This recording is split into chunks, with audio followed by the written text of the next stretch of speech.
So hello everybody, आज का हमारा टॉपिक होने वाला है मैट्रिसेस, जो कि होगा चैप्टर नंबर 3 क्लास 12th के लिए। तो देखते हैं हम क्लास 12th में जो पहले इसके कॉन्सेप्ट है, सारी प्रॉपर्टीज टाइप ऑफ मैट्रिसेस, उनके बारे में पहले डिस्कशन करेंगे, देन प्रॉब्लम सॉल्व करेंगे। ठीक है, तो चलते हैं हम फर्स्ट स्लाइड पर। फर्स्ट स्लाइड में हमारे लिखा हुआ है मैट्रिसेस की डेफिनेशन। मैट्रिसेस की डेफिनेशन होती है, देखो मैट्रिसेस जो होता है वो प्लूरल वर्ड होता है मैट्रिक्स का। तो matrix is a rectangular array of numbers. मतलब रेक्टेंगुलर एरे का मतलब क्या होता है हमारे पास, देखेंगे इधर इसको एक रेक्टेंगल फॉर्म में लिखा है। रेक्टेंगल आप सभी जानते हैं, रेक्टेंगल आप सभी जानते हैं कुछ इस शेप में होता है। ठीक है भाई, इसकी ये साइड्स और ये साइड्स इक्वल होती है। और रेक्टेंगल का एक स्पेशल केस अपने पास स्क्वायर भी होता है, जिसकी चारों साइड इक्वल होती है। मतलब चारों साइड इक्वल होंगी तो हम उस टाइप के मैट्रिक्स को बोलेंगे स्क्वायर मैट्रिक्स। या चारों साइड इक्वल होने का मतलब है number of rows number of column के इक्वल होंगी। ठीक है, अब रो कॉलम क्या होते हैं वो देखते हैं पहले। तो हमारे पास matrix is a rectangular array of numbers. अब इन नंबर्स को हम क्या भी बोलते हैं, इसके एलिमेंट्स भी बोलते हैं और इनको हम क्या भी बोलते हैं, एंट्रीज भी बोलते हैं। ठीक है, चलो, या फंक्शंस। एग्जांपल ये लिखा हुआ है हमारे पास, जितने भी ये एग्जांपल हैं इसके अंदर जो ये एंट्रीज लिखी हुई है, इन्हीं को हम एलिमेंट्स बोलते हैं या नंबर्स बोलते हैं या एंट्रीज बोलते हैं। ठीक है, अब इसके अंदर ये जो ऐसे करके हॉरिजॉन्टल लाइंस हैं, ये इसकी कहलाएंगी row. Row number 1, row number 2, row number 3 and row number 4। जो इसकी वर्टिकल लाइंस है उनको हम बोलते हैं कॉलम्स। ये column number 1, column number 2 and column number 3, column number 4, column number 5 and column number 6। किसी भी मैट्रिक्स का जब हम ऑर्डर डिफाइन कर रहे होंगे तो उसको चेक करेंगे उसमें नंबर ऑफ रोज कितने और नंबर ऑफ कॉलम्स कितने। तो देखेंगे इधर, जैसे अभी हमने बताया ये वाला जो अरेंजमेंट है, इनको हम क्या बोलते हैं, रो। इनको हम क्या बोलते हैं, कॉलम। 1 2 3 4 5 6, तो 6 इसके अंदर क्या है, रो। एंड 1 2 3 4, 4 इसके पास रो है मेरे प्यारे भाई। हमने गलती से किसको काउंट कर दिया पहले, जब उसको हमने काउंट किया वो अपने पास क्या होते हैं, कॉलम्स होते हैं। तो 4 इसके पास हो रही है अपने पास रो। 1 2 3 4 5 6 ये हमारे पास क्या हो रहे हैं, कॉलम। दोबारा से सुनेंगे, जो ये वाली लाइंस होती है अपने पास horizontal line, these are called rows. और जो हॉरिजॉन्टल लाइन वर्टिकल लाइन होती है वो हमारे पास क्या कहलाती है, कॉलम्स। तो कॉलम कितने इसके पास 6 और रो कितनी है इसके पास 4। तो ऑर्डर ऑफ मैट्रिक्स जो होता है, जो ऑर्डर ऑफ मैट्रिक्स होता है किसके इक्वल होता है, अगर m तुम्हारे पास रो है और n तुम्हारे पास कॉलम है तो उन दोनों का प्रोडक्ट होता है। पहले कौन आता है, रो, और बाद में कौन आता है, कॉलम। सिमिलरली इसके अंदर अगर काउंट करेंगे तो इसमें 2 ही रो हैं और 2 ही कॉलम है, तो इसका ऑर्डर हो जाएगा 2 क्रॉस 2। इसमें अपने पास सिर्फ सिंगल रो दी हुई है और सिंगल रो है, कॉलम कितने 4, तो 1 क्रॉस 4। और ऐसा मैट्रिक्स जिसके अंदर सिर्फ और सिर्फ सिंगल रो दी हो तो उसको बोलते हैं रो मैट्रिक्स। सिंगल कॉलम दिया हो तो उसको बोलते हैं कॉलम मैट्रिक्स। ठीक है, और ये अपने पास जो है 1 क्रॉस 1 का, इसको रो मैट्रिक्स भी कह सकते हो, कॉलम मैट्रिक्स भी कह सकते हो, और इसकी एंट्री 0 तो इसको जीरो मैट्रिक्स भी बोल सकते हो। सिमिलरली इसका ऑर्डर फाइंड करेंगे तो ये अपने पास कितना होगा, R1 R2 R3 R4। तो 4 इसके पास रो है मेरे प्यारे भाई और कॉलम ओनली 1 है, तो ये 4 क्रॉस 1 का एक कॉलम मैट्रिक्स कहलाएगा। अब यहाँ एक पॉइंट लिखा हुआ है, note that we surrounding the matrix with brackets और ब्रेसेस। मतलब आप जो इसको सराउंड करते हैं वो किसके द्वारा करते हैं, इस टाइप के ब्रैकेट्स के द्वारा या फिर इस टाइप के ब्रैकेट के द्वारा। मोस्टली जो हम ब्रैकेट यूज करेंगे वो ये वाला ब्रैकेट यूज करेंगे। ये भी ब्रैकेट किसके लिए यूज होता है, मैट्रिक्स के लिए यूज होता है। इधर एक लाइन लिखा होगा, नंबर्स या functions are called the elements और एंट्रीज ऑफ द मैट्रिक्स। जैसा कि हमने यहीं पे बताया था आपको, जो इसके अंदर से नंबर लिखे हुए हैं, इन नंबर को हम क्या बोलते हैं, इसकी एंट्रीज भी बोलते हैं और एलिमेंट भी बोलते हैं। चलते हैं नेक्स्ट पेज पर। सेकंड पेज पे हमारे पास जो हमने अभी आपको डिफाइन करा है कि कॉलम क्या होता है, रो क्या होता है। देखो जितनी भी अपने पास कौन सी लाइन होती है, horizontal line, these line are called rows. और जो अपने पास वर्टिकल लाइन होती है उनको हम क्या बोलते हैं, कॉलम। और कॉलम और रो जब भी किसी मैट्रिक्स का क्या लिख रहे होंगे हम, ऑर्डर ऑफ मैट्रिक्स, वो बराबर क्या आता है, पहले नंबर ऑफ रोज आते हैं, फिर रो की संख्या, फिर नंबर ऑफ कॉलम्स आते हैं। उन दोनों का जो प्रोडक्ट होता है, वो जो आंसर आता है वो कितना होता है, नंबर ऑफ एलिमेंट्स होते हैं। प्रोडक्ट होके जो आंसर मिलेगा वो क्या होते हैं मेरे प्यारे भाई, इसके अंदर नंबर ऑफ एलिमेंट्स। जैसे इसका ऑर्डर कितना है अपने पास, 3 और क्रॉस 3। भाई 3 इसके अंदर रो है और 3 इसके अंदर कॉलम है, उसके अंदर नंबर ऑफ एलिमेंट कितने हो जाएंगे मेरे प्यारे भाई, वो हो जाएंगे 9। 3 into 3 का प्रोडक्ट कितना आ रहा हो अपने पास, 9। एक लाइन लिखी है, कि horizontal line of the elements are called rows, अभी हमने बताया, और vertical line are called the columns. ठीक है, चलते हैं नेक्स्ट पेज पर। यहां पर क्या लिखा हुआ, ऑर्डर ऑफ मैट्रिक्स। जैसा कि अभी हमने बताया था, ऑर्डर का मतलब क्या होता है, नंबर ऑफ रो को नंबर ऑफ कॉलम के साथ प्रोडक्ट करा दिया जाता है। तो यहाँ पे लिखा हुआ है कि matrix with m rows and columns has an order m cross n। तो पहले वाला अपने पास कौन होता है, और वो जो अपने पास होगा पहले नंबर पे वो होगा रो, सेकंड नंबर पे अपने पास क्या होगा, कॉलम। इन दोनों, जैसे यहाँ पे कितनी रो है अपने पास 1 एंड 2, कॉलम कितने 1 2 3, तो इसका ऑर्डर हो जाएगा 2 क्रॉस 3।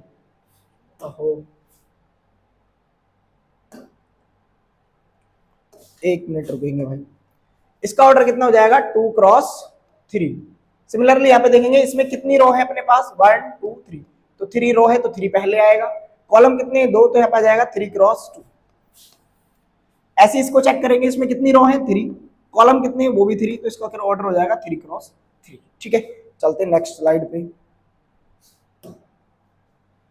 अब अपने पास कुछ टाइप ऑफ मैट्रिसेस लिखे हुए हैं, उनको देखेंगे और उन्हीं पे बेस्ड हमारी एक्सरसाइज 1 में होंगे कुछ क्वेश्चंस। सबसे पहला लिखा हुआ है कॉलम मैट्रिक्स। तो कॉलम मैट्रिक्स ऐसे मैट्रिक्स को बोलते हैं हम जिसके पास सिर्फ और सिर्फ क्या होता है अपने पास, सही दिख रहा है, नहीं दिख रहा तो हम इसी को ले लेते हैं। ठीक है भाई, हमारे पास जो कॉलम मैट्रिक्स होता है, कॉलम मैट्रिक्स क्या होता है अपने पास, ऐसा मैट्रिक्स जिसके पास ओनली क्या होता है 1 कॉलम। जैसे कि अपने पास क्या लिख दूं मैं 2 3 1, ये अपने पास क्या है कॉलम मैट्रिक्स दिया हुआ मेरे प्यारे भाई। अगर मैं एक और एंट्री ले लूं यहाँ पे 3 2 1 4, तो ये भी क्या है अपने पास कॉलम मैट्रिक्स। कॉलम मैट्रिक्स में ये कंडीशन नहीं है कि उसके पास रो कितनी होगी, रो मोर देन 1 हो सकती है और 1 भी हो सकती है।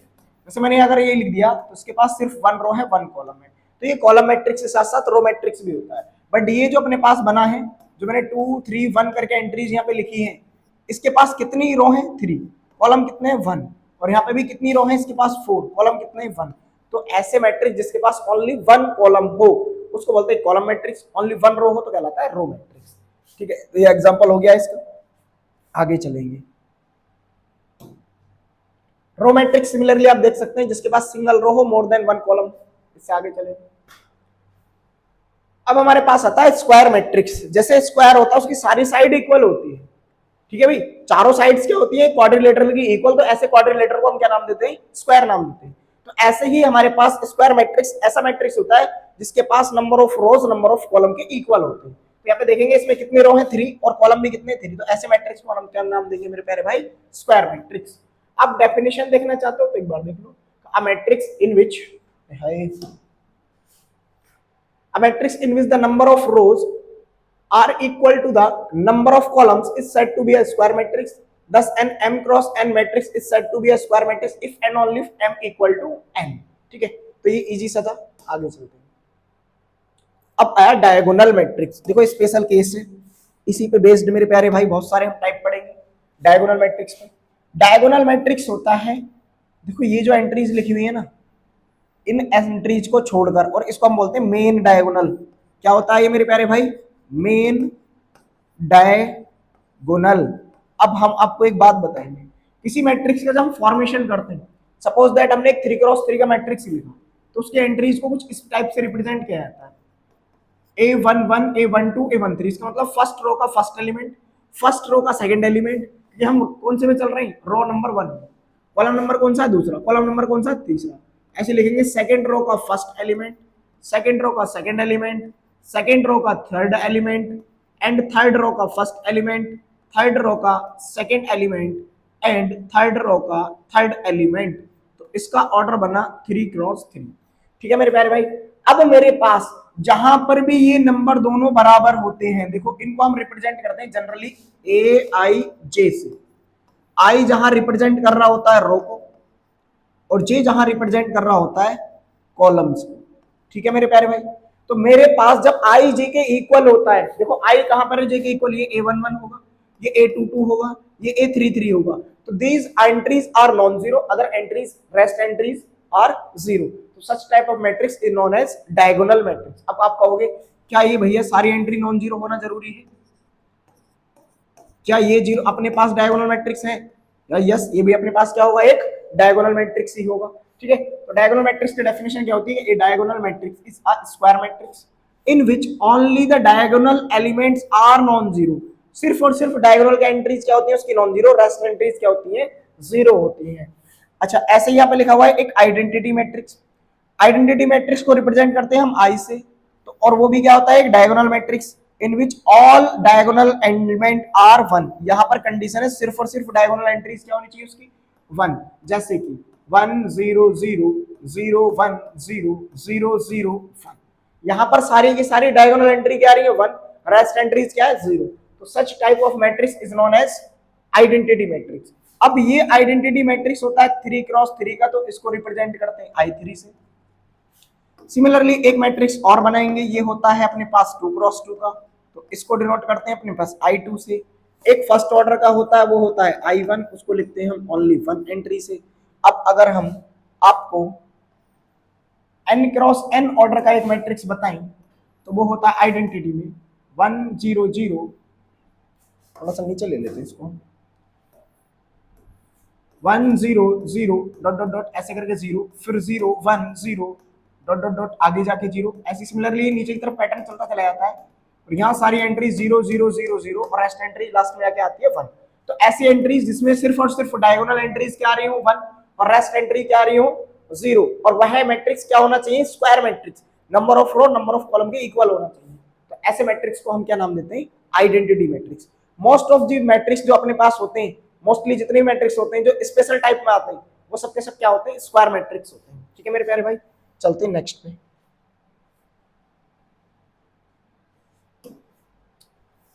अब हमारे पास आता है एक scalar matrix. Scalar matrix similarly है बिल्कुल डायगोनल मैट्रिक्स की तरह।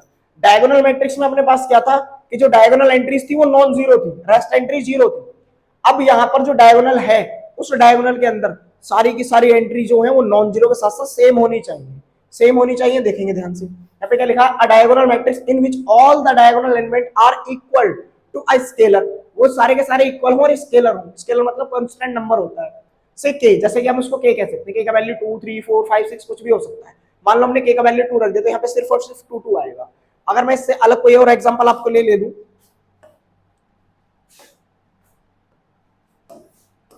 जैसे मैंने यहाँ पे 3 3 3 ये ले लिया और रेस्ट एंट्री सारी की सारी क्या ले ली 0, तो ये भी मेरे पास कैसा मैट्रिक्स हो जाएगा स्केलर मैट्रिक्स हो जाएगा।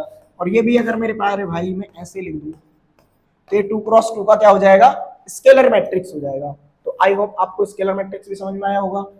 अब यहाँ पर स्केलर मैट्रिक्स का मैथमेटिकल फॉर्म लिखा हुआ है, देखो ये मैथमेटिकल फॉर्म भारी भरकम सा नहीं, कोई डरने की जरूरत नहीं है। इसमें क्या होता है भाई, हमने एक मैट्रिक्स का फॉर्मेशन किया, हमने लिखा 2 0 0 0 2 0 0 0 2, तो ये जो एंट्रीज हैं ये एंट्री A11 थी, ये एंट्री A22 थी और ये एंट्री A33 थी। अपने पास जब I J के इक्वल था तो उस केस में अपन को एंट्री मिल रही है, और यहाँ पे 1 2 के इक्वल है नहीं है, तो उस केस में एंट्री क्या है ऑलवेज 0 है, बस ये कहा जा रहा है। ठीक है चलते हैं। अब हमारे पास आया आइडेंटिटी मैट्रिक्स, ये हमने आपको पहले ही समझा दिया, तो इससे आगे चलते हैं। एक होता है हमारे पास जीरो मैट्रिक्स। तो जीरो मैट्रिक्स ऐसा मैट्रिक्स होता है मेरे प्यारे भाई जिसकी सारी की सारी एंट्री क्या हो जीरो दी जाए। अच्छा ये स्क्वायर मैट्रिक्स हो भी सकता है और नहीं भी हो सकता है, तो आप इसके एग्जांपल्स देख लेंगे कि a matrix all of whose entries are zero is called a zero matrix and is denoted by capital zero, या एक इसको डार्क करके जीरो बना देते हैं थोड़ा बड़ा सा, ठीक है, इसे रिप्रेजेंट करते हैं। तो यहाँ पे 2 क्रॉस 2 ऑर्डर का है, यहाँ पे 2 क्रॉस 3 ऑर्डर का है और यहाँ पे ये 3 क्रॉस 3 ऑर्डर का है। इसका मतलब जीरो मैट्रिक्स अपने पास स्क्वायर होना कंपलसरी नहीं है। चलते हैं नेक्स्ट पे। हाँ भाई अब एक अपने पास दिया हुआ इक्वल मैट्रिसेस। देखो इक्वल मैट्रिक्स क्या होते हैं अपने पास, जिनकी एंट्रीज जो करस्पॉन्डिंग होती है। अगर मैट्रिक्स ए अपने पास दिया है उसका जो फर्स्ट एलिमेंट है और मैट्रिक्स बी का जो फर्स्ट एलिमेंट है दोनों इक्वल होने चाहिए, दोनों का ऑर्डर बिल्कुल सेम होना चाहिए, और उसी के ऊपर हमारे पास प्रॉपर्टी दी होती है। देखो यहाँ पे मैं समझा देता हूँ आपको क्या क्या कहा जाता है कि two matrices are equal if they have same dimension. Same dimension का मतलब हुआ सेम उसका ऑर्डर होना चाहिए, number of row number of column के इक्वल होने चाहिए, and the corresponding elements are identical. अब करस्पॉन्डिंग एलिमेंट आइडेंटिकल कैसे होंगे मेरे प्यारे भाई, अगर मैंने यहाँ 2 3 4 लिखा है और यहाँ 5 लिखा है तो दूसरा मैट्रिक्स में जो अगर यहाँ पे x y z w लिखा जाएगा ना तो x का वैल्यू क्या होगा 2 होगा, y का वैल्यू क्या होगा 3 होगा और z का वैल्यू क्या होगा 4 होगा और w का वैल्यू क्या होगा मेरे प्यारे भाई 5 होगा। तभी ये मैट्रिक्स अपने पास क्या कहलाएंगे, इक्वल मैट्रिक्स कहलाएंगे। देखेंगे यहाँ से, अब यहाँ पे ये बोल रहा है कि ए और बी अपने पास जो दिए हुए हैं, देखो यहाँ पे पहला एलिमेंट क्या है 2, यहाँ पे कितना है 2, यहाँ पे कितना है 10, यहाँ पे भी कितना है 10, -5 एंड 6, तो ए किसके इक्वल हो गया, बी के, तो यहाँ लिख देंगे ए इक्वल। यहाँ पे देखो क्या लिख रहा है 2 10 8 -5 6 11, तो यहाँ पे ऐसा कोई भी नहीं। पहली बात तो इसका ऑर्डर अपने पास 2x3, और यहाँ पर एक भी मैट्रिक्स 2x3 ऑर्डर का नहीं दिया हुआ है, तो किसी एक के इक्वल नहीं होगा। अब अगर यहाँ पे लिखा हुआ देखो -5, तो यहाँ पे -5 आ रहा है, यहाँ पे आ रहा है 10, तो यहाँ पे भी 10 आ रहा है, और मैं कह रहा हूँ डी ई के इक्वल करना है मेरे को, तो डी ई के इक्वल कब होगा, तो जो अननोन है ना अपने पास x, वो x का वैल्यू होना पड़ेगा 1, और जो अननोन है ना अपने पास y, तो उस y का वैल्यू कितना होना पड़ेगा मेरे प्यारे भाई, y को होना पड़ेगा -6 और x को होना पड़ेगा +1।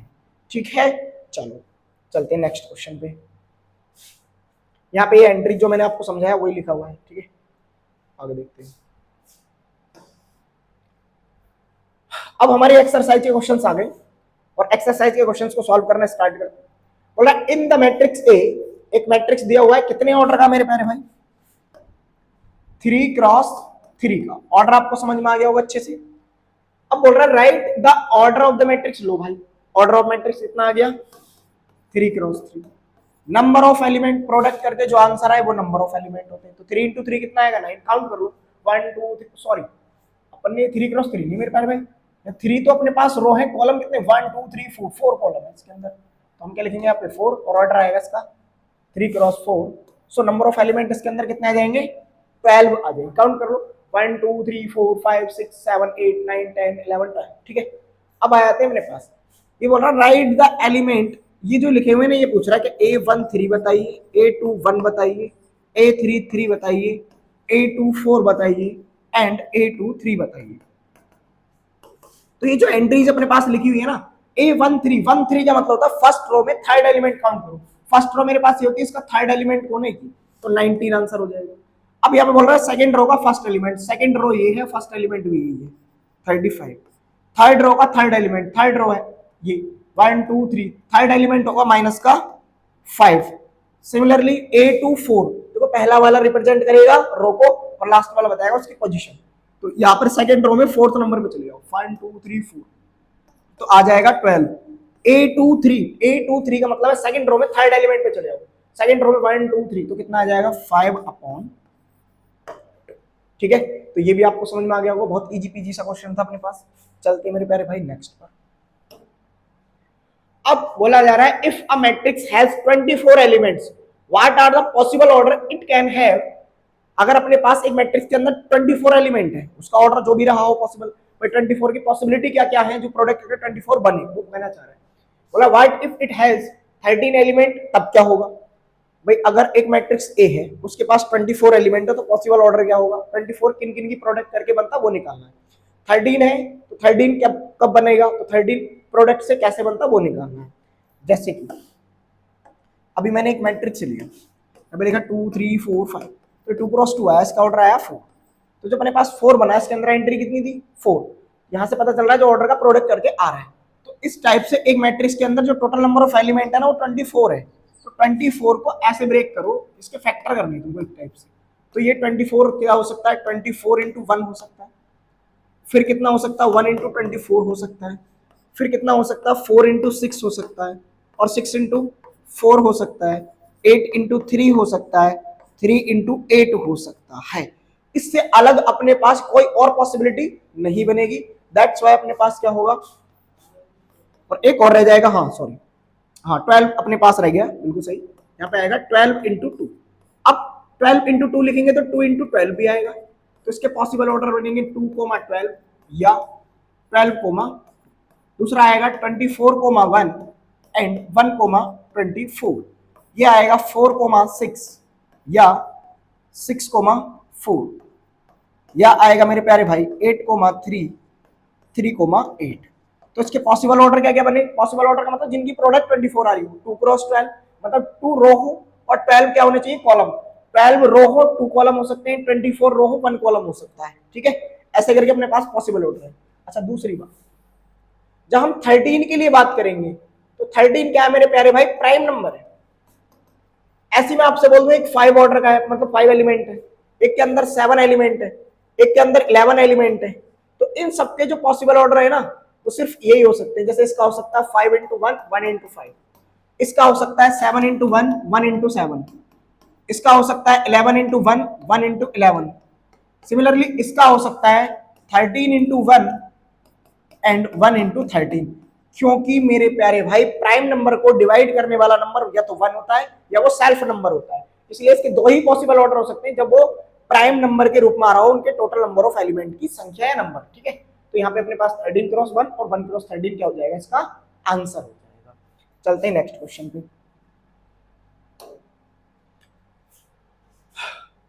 हाँ, if a matrix has 18 element what are the possible order it can have.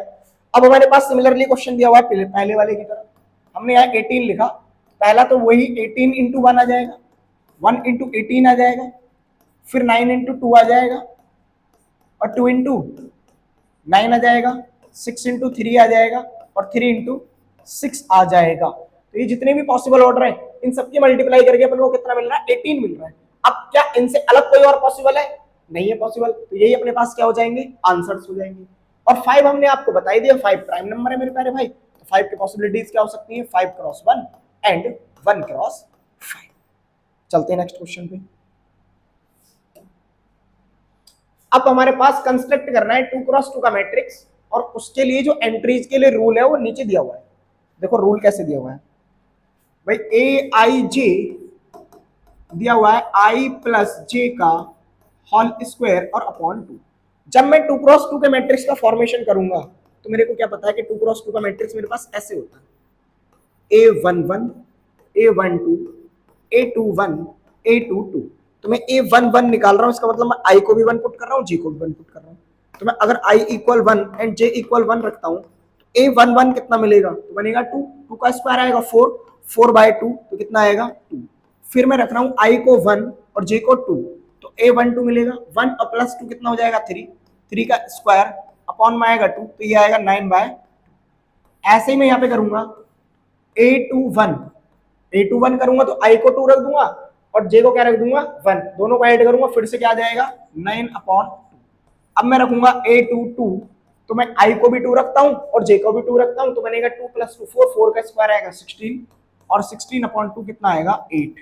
So matrix A will be, वो मेरे प्यारे भाई क्या हो जाएगा, यहां से मिला मेरे को 2, यहां से मिला मेरे को 9/2, यहां पे भी मिला मेरे को 9/2 और यहां से मिला मेरे को 8।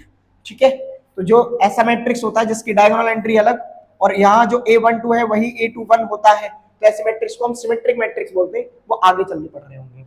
सिमिलरली आप इसका फॉर्मेशन करेंगे, आप Aij इज इक्वल टू आएगा I अपॉन J, तो A11 मिलेगा मेरे को 1, A12 मिलेगा मेरे को भाई I1 रख रहा हूँ J2 रख रहा हूँ तो 1/2 आ जाएगा, A21 रखूंगा तो 2 आ जाएगा और A22 रखूंगा 2 अपॉन 2 वो कितना आ जाएगा 1। सो मैट्रिक्स विल बी, यहां से मिला 1, यहां से मिला 1/2 और यहां से मिला 2 और यहां से मिला 1, तो ये अपना क्या हो गया आंसर। ठीक है, तो चलते हैं नेक्स्ट क्वेश्चन पे मेरे प्यारे भाई। एक और फॉर्मेशन है, देखो एक काम करते हैं, इस क्वेश्चन को आप होमवर्क में ट्राई करो, वही करोगे I का वैल्यू 1 और J का वैल्यू 1, फिर I का वैल्यू 1 J का वैल्यू 2, फिर I का वैल्यू 2 J का वैल्यू 1, I का वैल्यू 2 एंड J का वैल्यू 2, सॉल्व कर लेंगे, इजी सॉल्यूशन। फिर से हमारे पास मैट्रिक्स का फॉर्मेशन है और करते हैं सॉल्व इनको। देखो यहाँ पे क्या दिया हुआ है कि Aij इज इक्वल टू 1/2 और मॉडुलस माइनस का 3i और प्लस j। ठीक है, तो मॉडुलस कैसे डिफाइन करते हैं उसके ऊपर हमने एक वीडियो बनाया था, अगर आपने नहीं देखा तो जाकर देख लेना कि मॉडुलस जो वैल्यू होता है वो बाहर देगा पॉजिटिव नंबर देता है हमारे पास। तो मैं जैसे यहाँ A11 निकालता हूँ, भाई मेरे को फॉर्मेशन करना है 3 क्रॉस 4 का। अब मेरे को 3 क्रॉस 4 बनाना है तो मैं 3 क्रॉस 4 का मैट्रिक्स आपको बना के दिखा देता हूँ वो कैसे बनता है। उसमें होती है 3 रो और 4 कॉलम, तो A11 A12 A13 and A14। क्यों गया 14 तक, क्योंकि इसके अंदर 4 कॉलम चाहिए हमको। फिर आएगा A21 A22 A23 and A24, फिर आएगा A31 A32 A33 and A34। तो ये सारी एंट्रीज जो निकलेंगी, ये सारी एंट्री कहां से निकलेंगी, इस गिवन रिलेशन से। ठीक है, तो कैसे निकालेंगे देखेंगे, यहां से हम निकालते हैं A11 तो आएगा 1/2 -3 +1 मॉडुलस से बाहर आएगा 2/2, तो ये आंसर आएगा। यहां से मिला ऐसे a12 आएगा तो 1/2, यहाँ पे लिखेंगे 1 तो मतलब 3 प्लस 2, तो ये आएगा 1/2। देखो मॉडुलस में 1 तो माइनस रहा है, लेकिन बाहर क्या आएगा, पॉजिटिव नंबर। ऐसे निकालेंगे a13 तो 1/2, भाई i का वैल्यू 1 रख रहे हैं तो -3 आएगा, प्लस j का वैल्यू कितना लगा रहे हैं 3, तो +3 आएगा, और यहां से अपने पास कितना आंसर आ जाएगा, -3 + 3 0। a14 1/2 -3, अब भाई 15 देखो या तो -3 एज इट इज है, क्योंकि i का वैल्यू कितना लगा रहे हैं हम 1, अब j का वैल्यू कितना सब्स्टिट्यूट कर रहा है हमने, +4, तो यहां से आएगा +4, तो आंसर फिर से कितना आ जाएगा 1/2। इस पेज पे हम निकालेंगे अपने पास a21 कितना आएगा, 3 2 हो जाएगा -6, 1/2, और प्लस में कितना आएगा 1, तो बाहर आंसर आ जाएगा 5/2। ऐसे a22 निकालेंगे, 22 तो है कितना आएगा -6, सॉरी मॉडुलस लेके चल रहे हैं हम, -6 और प्लस में कितना आ रहा होगा 2, तो बनेगा 4/2, तो जो कि आंसर आ जाएगा 2। ऐसे a23 निकालेंगे तो वो आएगा 1/2, और यहां से मिलेगा -6 और प्लस का कितना 3, तो आएगा +3/2। और ऐसे निकालेंगे a24, तो अपने को a24 कितना मिलेगा मेरे प्यारे भाई, यहां से आएगा 1/2 -6 + 2, तो ये आएगा, सॉरी a24 था तो यहाँ पे लिखेंगे 4, और यहां से आएगा 2/2, तो मेरे को मिलेगा 5। ऐसी सिमिलरली अब हमारे पास क्या और रह गया निकालने के लिए, वो रह गया हमारे पास a31 है तो 3 फिक्स हो गया अपने पास, 1/2 3 3 जा -9 +1, फिर इसका सॉल्यूशन कितना आ रहा होगा 8/2 आएगा 4, यहां से निकालेंगे a32 तो 1/2 3 3 जा -9 +2, तो ये आएगा 7/2। a33 यहां से आएगा 1/2 -9 +3, तो बनेगा 6/2, और 2 3 जा 6। ऐसे ही a34 जो कि हो जाएगा 1/2 -9 +4, तो आएगा 5/2। तो इस टाइप से मेरे पास ये सारी एंट्रीज आ गई। अब इन सभी एंट्रीज को हम कहां पे पुट कर देंगे, जो मैंने ये मैट्रिक्स फॉर्मेट क्या है आपके पास, अब मैं इसको इरेज करके यहाँ पे इन एंट्रीज को सब्स्टिट्यूट कर देता हूँ। तो हमारा मैट्रिक्स ए होने वाला है, देखेंगे यहां से क्या एंट्री आया अपने पास, 1/2, फिर आया 0, फिर आया 1/2, सिमिलरली इधर आया 5/2, फिर कितना आया 2, फिर आया 3/2, और फिर आया अपना 1, और इधर मिला है हमको 4, फिर मिला है 7/2, फिर मिला है हमको 3, एंड देन मिला हमको 5/2। ये हो गया हमारे पास 3x4 टाइप का मैट्रिक्स। देखो कैलकुलेटिव था लेकिन इजी पीजी सा क्वेश्चन था, तो ऐसे ही मैं एक क्वेश्चन आपके लिए देता हूं होमवर्क में, जो कि आप सॉल्व करेंगे स्वयं। ठीक है, चलते हैं नेक्स्ट क्वेश्चन। अब बोल रहा है find the values of x and y of the following equations. अब यहाँ पर इक्वल का साइन लगा हुआ है, यहाँ पे इक्वल साइन लगा हुआ है, इसका मतलब मेरे प्यारे भाई अभी लास्ट डिस्कशन था हमारा इक्वल मैट्रिक्स, यहाँ पे 4 3 x 5 इक्वल मैट्रिक्स है किसके, y z एंड 1 5। तो यहाँ से जो अपने पास 4 है वो किसके प्लेस पे आ रहा है y के, और z किसके प्लेस पे आ रहा है 3 के, और 1 किसके प्लेस पे आ रहा है x के। देखो अगर यहाँ अननोन है तो 5 5 दोनों जगह सेम सेम है, इसका मतलब जब मैं कंपेयर करूंगा तो x मेरा 1 हो जाएगा, क्योंकि इक्वल मैट्रिक्स में करस्पॉन्डिंग एंट्रीज इक्वल होनी चाहिए। अब करस्पॉन्डिंग मतलब क्या होता है, ये जो है वो a21 है, और अगर मैं इसको b मैट्रिक्स बोल दूं तो ये b21 है, इसको b1 बोलेंगे, इसको b1 2 बोलेंगे। यहाँ पे क्या होगा अपने पास a11 होगा, और यहाँ पे a12 होगा। तो जो a11 है वो b11 के इक्वल होगा, जो a12 है वो b21 के इक्वल होगा, जो a21 है वो b21 के इक्वल होगा, सॉरी ये होगा अपने पास 1 2 के इक्वल। सही है, तो same entry same corresponding entries के इक्वल होती है। तो यहां से तुमको y का वैल्यू कितना मिलेगा 4, और z का वैल्यू कितना मिलेगा 3, ये हो जाएगा हमारा आंसर। ठीक है, अब चलते हैं नेक्स्ट क्वेश्चन में। फिर से वही क्वेश्चन अपने पास के इक्वल मैट्रिक्स और सॉल्व करना है हमको, इनको देखेंगे कैसे होगा। भाई मैं अगर कंपेयर करता हूं तो x प्लस वाई सीधा कितना मिल रहा है मेरे को 6, 5 प्लस z कितना मिल रहा है मेरे को 5, तो मैं 5 प्लस z इक्वल पहले 5 सॉल्व कर लेता हूं, तो z का वैल्यू मेरे पास आ जाएगा 0। ठीक है, अब मैंने x प्लस वाई को ले लिया, कितना आएगा 6, और x इंटू वाई कितना आया मेरे पास 8। अब इसको सॉल्व करने के दो मेथड होते हैं, या तो यहां से वैल्यू इसमें सब्स्टिट्यूट कर दो, या फिर क्या काम करो, यहां से वैल्यू सब्स्टिट्यूट नहीं करे तो एक फॉर्मूला होता है हमारे पास एक्स माइनस वाई का होल स्क्वायर, जो कि होता है एक्स प्लस वाई का होल स्क्वायर, और माइनस में कितना होता है 4x।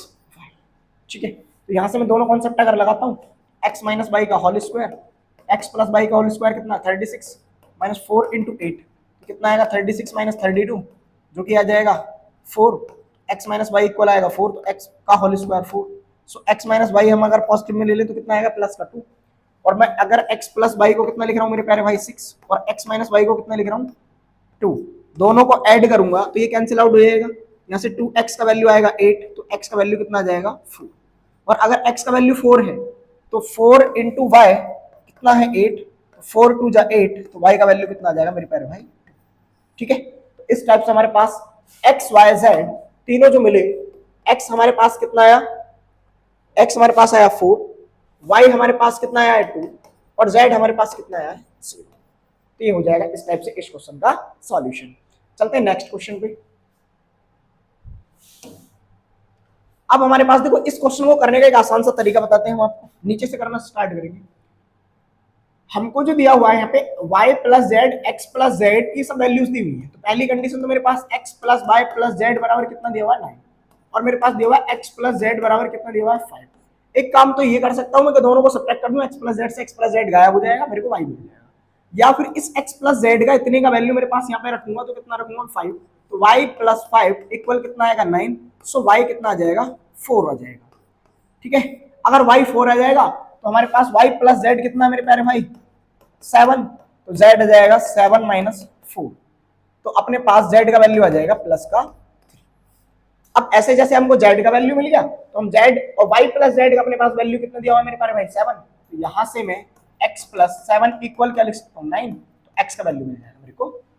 इस टाइप से यहां से भी हम x y z का वैल्यू निकाल सकते हैं, इजी पीजी। नेक्स्ट चलते,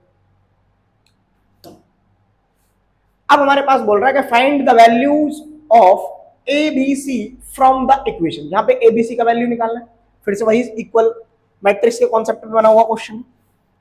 अब मैं यहाँ से क्या काम करता हूँ, देखो यहाँ से कोई डायरेक्ट वैल्यू तो मेरे को मिलने वाली नहीं है, तो सॉल्यूशन करना पड़ेगा, तो मैं a माइनस बी को इक्वल लिखता हूँ -1, 2a माइनस बी को इक्वल लिखता हूँ 0, दोनों को कर देता हूँ सब्ट्रैक्ट, माइनस और ये माइनस माइनस हो जाएगा प्लस, ये माइनस, तो ये दोनों कैंसिल आउट हो जाएगा, तो यहाँ पे मिलेगा मेरे को माइनस का a, और यहाँ से मिलेगा मेरे को माइनस का 1, तो a कितना आ जाएगा मेरे प्यारे भाई 1 आ जाएगा। जैसे a अपन को 1 मिलेगा तो हम यहाँ से क्या करेंगे, इस वाली इक्वेशन में सब्स्टिट्यूट कर देंगे, 1 minus B is equal to आएगा -1, so b is equal to आ जाएगा, इसको इधर ले आओ, 1 प्लस 1 कितना हो जाएगा b हो जाएगा 2। अगर तुम्हारे पास b 2 आ गया तो तुमने क्या निकाल लिया, a भी निकल गया b भी निकल गया, तो यहाँ से a का वैल्यू अगर है तो 2a प्लस c किसके इक्वल आएगा 5 के, a का वैल्यू है मेरे पास 1, तो 2 प्लस c इक्वल आएगा 5, तो c इक्वल आ जाएगा 5 में से 2 जाएगा 3। ऐसे ही अगर मैं यहाँ पे किसका वैल्यू निकालना चाह रहा हूँ d का, तो मेरे पास c भी है, तो 3c प्लस d इक्वल आएगा 13, तो मेरे पास c का वैल्यू कितना है मेरे प्यारे भाई 3, तो 3 3 से हो जाएगा 9, और 9 प्लस d इक्वल आएगा 13, तो d हो जाएगा 13 माइनस 9, जब मैं 13 में से 9 को सब्ट्रैक्ट करूंगा तो मेरे पास बनेगा 4, तो यहाँ से अपने पास ये वैल्यूज आते हैं, तो अपने पास a का वैल्यू आया 1, b का वैल्यू आया 2, c का वैल्यू 3 एंड d का वैल्यू 4, तो यहाँ से a b c a1 b2 c3 and d 4 आ गया। अब क्रॉस चेक करना, सपोज दैट हमारा आंसर सही है या गलत, तो सब्स्टिट्यूट करके देख लो, क्या 3c प्लस b को सॉल्व कर रहा हूं मैं तो वो 13 बनना चाहिए, तो 3c कितना है मेरे पास 3 3 9, प्लस b कितना 4, तो 9 प्लस 4 कितना होता है 13, इसका मतलब मेरा जो सॉल्यूशन है वो करेक्ट आया है। ठीक है, चलते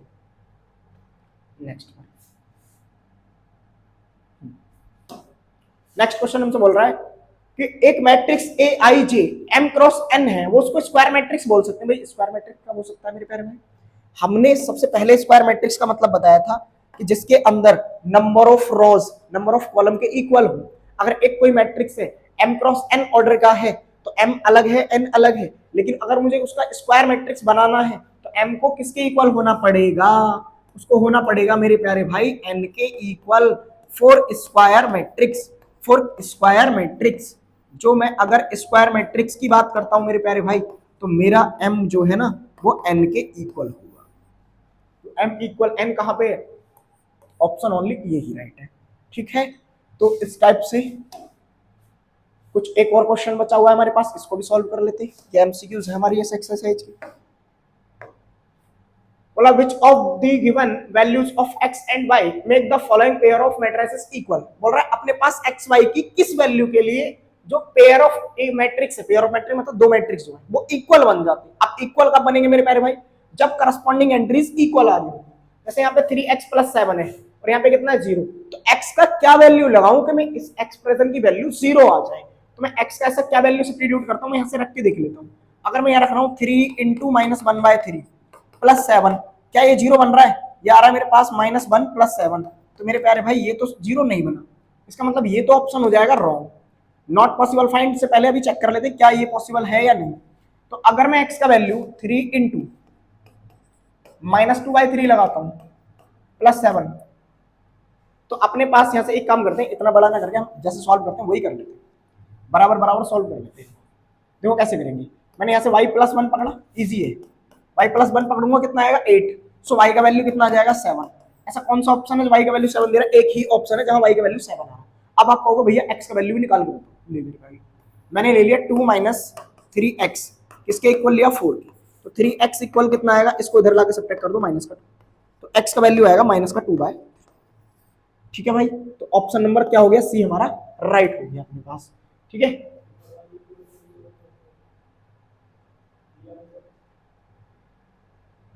रोक, क्या होगा, लेकिन अगर हम इसमें देखें तो देखो x का वैल्यू अपने पास जो दिया हुआ है, x की कंडीशन एक ये भी दी हुई है मेरे प्यारे भाई, तो अगर x की कंडीशन मेरे पास ये दी हुई है तो मैं क्या काम करता हूँ 3x+7 को सॉल्व करता हूँ, जो कि कितना आएगा 0, 3x इक्वल कितना आएगा -7, सो x का वैल्यू कितना आ रहा है -7/3। तो भाई x की दो डिस्टिंक्ट वैल्यू तो हो ही नहीं सकती सेम मैट्रिक्स के लिए, अब नहीं हो सकती तो इसका मतलब नॉट पॉसिबल टू फाइंड लिखेंगे, यहाँ पर ये आंसर करेक्ट होगा, ये आंसर करेक्ट नहीं होगा। ठीक है, तो ये क्वेश्चन का आंसर क्या हो जाएगा हमारा, ऑप्शन बी करेक्ट हो जाएगा। ठीक है, चलते हैं नेक्स्ट क्वेश्चन पे, ये हमारा लास्ट क्वेश्चन होने वाला है और ये इंपॉर्टेंट क्वेश्चन है, ऐसा क्वेश्चन एमसीक्यू में आपके बोर्ड एग्जाम में एवरी ईयर पूछा ही जाता है।